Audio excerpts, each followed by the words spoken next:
Yo Chelsea fans, welcome back to Bridge of Blue. Bareng gue Nanda Sugiono. Di video kali ini gue akan membahas berita-berita transfer yang masuk ke Chelsea, baik rumor maupun valid ya. Tapi kelihatannya sebelum jendela transfer terbuka, pasti rumor-rumor yang akan beredar di video kali ini. Biar seru aja, dan ini adalah video kedua hari ini.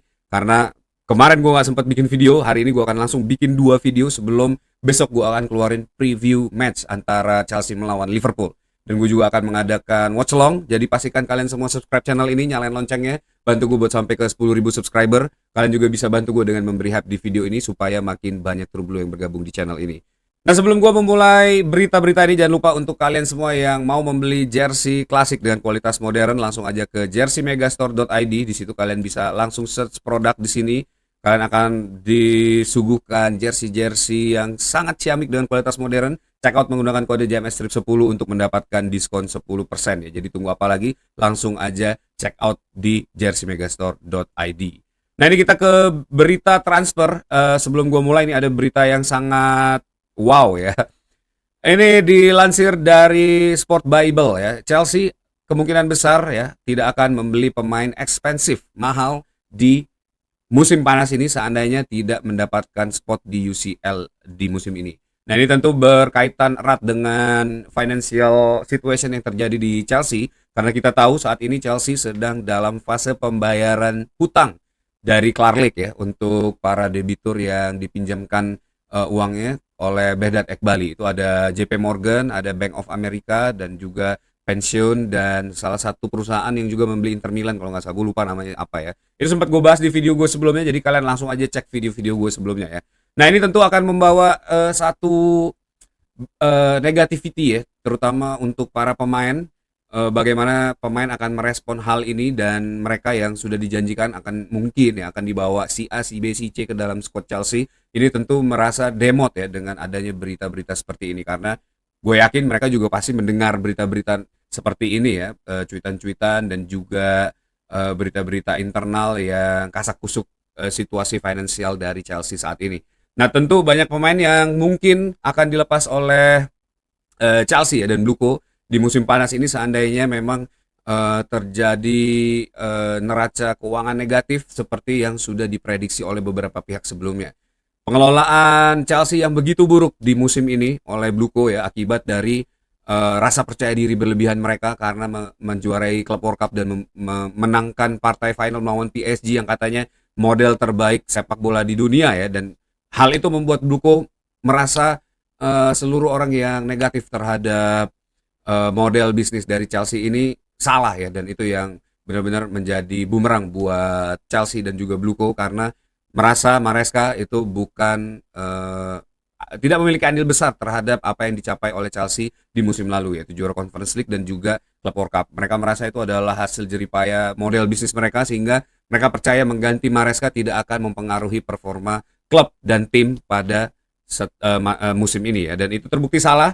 Dengan pemilihan Liam Rosenior itu juga jadi salah satu hal yang berdasarkan kepercayaan Bluko ya, dan ternyata itu membawa hasil negatif ke Chelsea. Akhirnya Chelsea gagal masuk ke UCL spot, dan gue yakin kita nggak akan main di Eropa juga di musim ini, karena 3 pertandingan akhir, 2-nya ini sulit banget, yaitu melawan Liverpool ya yang akan dimainkan di akhir pekan nanti, terus juga melawan Spurs ya, De Zerbi yang sudah mulai kembali bangkit, dan gue kelihatannya sih akan banyak pemain yang dijual oleh Chelsea di musim depan. Nah, ini ada beberapa pemain yang kemungkinan besar akan dijual, yaitu Liam Delap ya, katanya akan menjadi target utama penjualan di musim panas nanti, karena kita tahu Ipswich sudah kembali ke Premier League, katanya mungkin aja Liam Delap bisa dijual ke situ.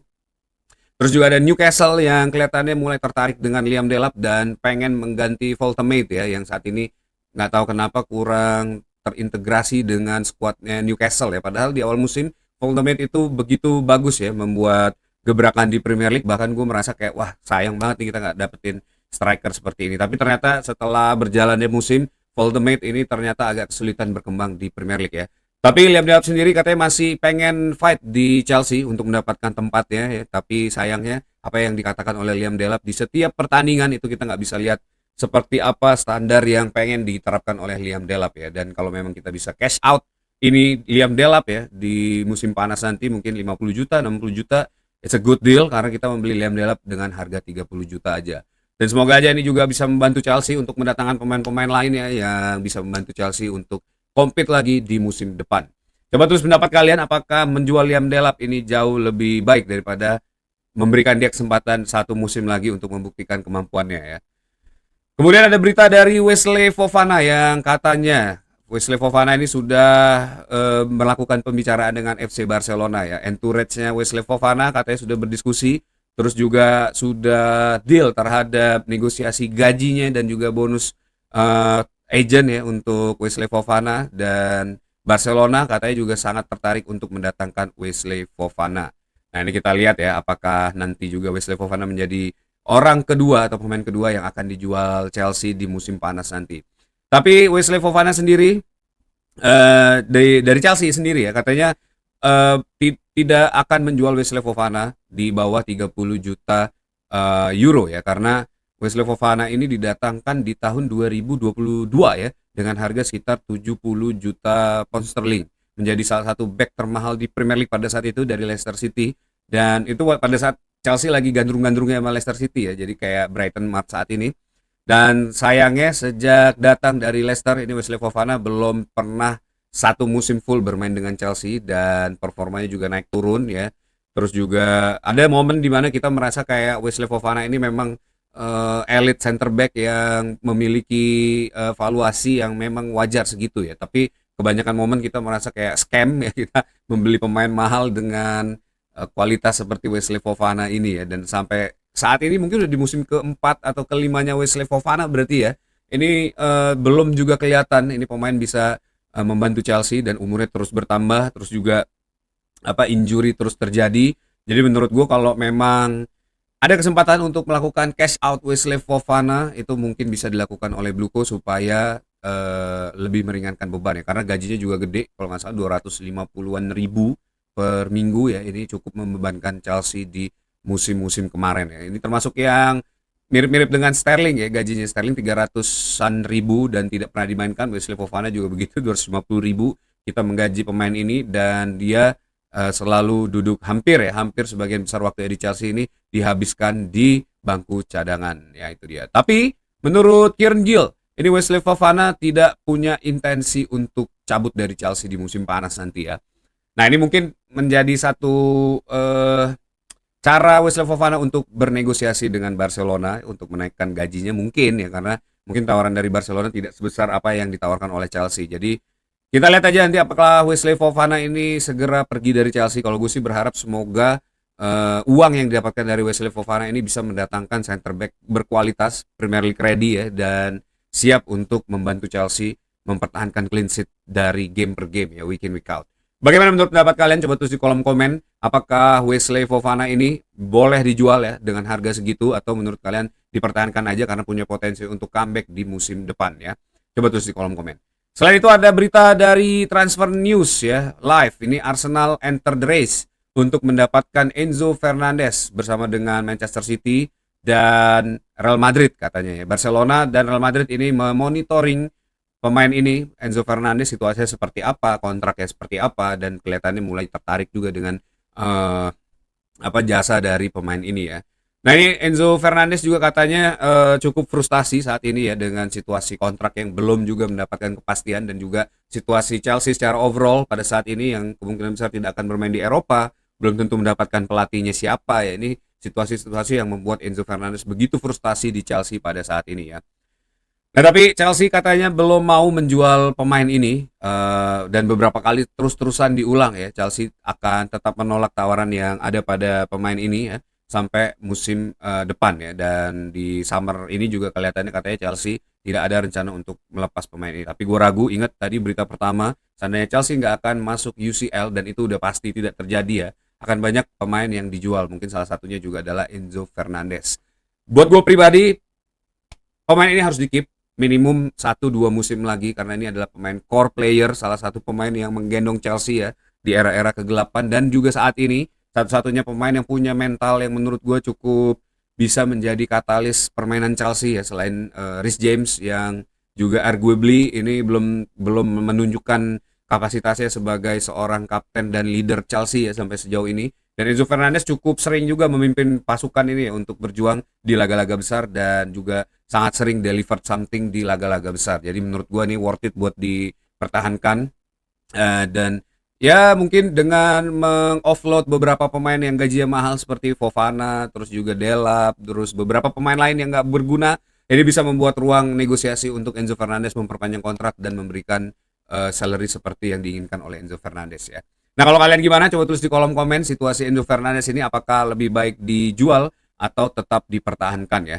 Selain itu ada informasi juga ya, Morgan Rogers yang katanya akan segera pergi dari Aston Villa dan kemungkinan besar akan di-approach oleh Chelsea. Tapi menurut Matt Law ini Morgan Rogers bukan pemain yang dimasukkan kategori experience oleh Chelsea ya, terutama oleh Bluco, karena menurut Matt Law sendiri ini pemain yang masih on off, kurang stabil setiap musim ya. Kita juga tahu di musim ini pertengahan musim di first half itu dia benar-benar luar biasa gacor, tapi di second half di musim ini memang Morgan Rogers ini kelihatan sedikit off ya.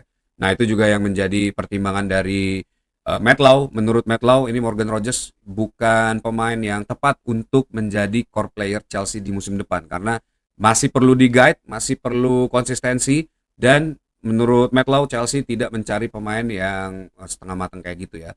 Gue pribadi juga setuju, Morgan Rogers ini bukan pemain yang bisa konsisten full ya satu musim.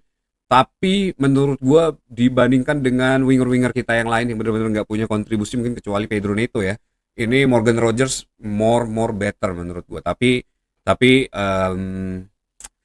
dengan catatan harga yang dibeli oleh Chelsea itu tidak jauh lebih mahal dari apa yang diinformasikan ya. Dan ya semoga aja nanti Morgan Rogers juga secara salary ini tidak jadi beban buat Chelsea, dan juga secara transfer ya tidak menjadi bom waktu juga yang akhirnya membuat kita banyak bleeding ya dari sisi finansial. Seperti Mudryk, terus juga Garnacho, Liam Delap mungkin masih murah ya, tapi Gittens itu yang harga-harga mahal yang akhirnya tidak bisa dimaksimalkan oleh Chelsea di musim ini ya. Itu ada berita dari Cole Palmer ya, yang kelihatannya menurut Matt Law ini ada yang mengganggu Cole Palmer dengan penampilannya ya, karena dia menilai dari apa yang terjadi dalam beberapa bulan ini, Cole Palmer yang begitu off ya, nggak punya spirit untuk bermain ya, dan bahkan di pertandingan melawan Nottingham Forest kemarin gagal mencetak penalti. Itu adalah puncak dari rasa frustasi Cole Palmer dengan situasi yang ada saat ini, dan kelihatannya ada yang mengganggu pikiran Cole Palmer,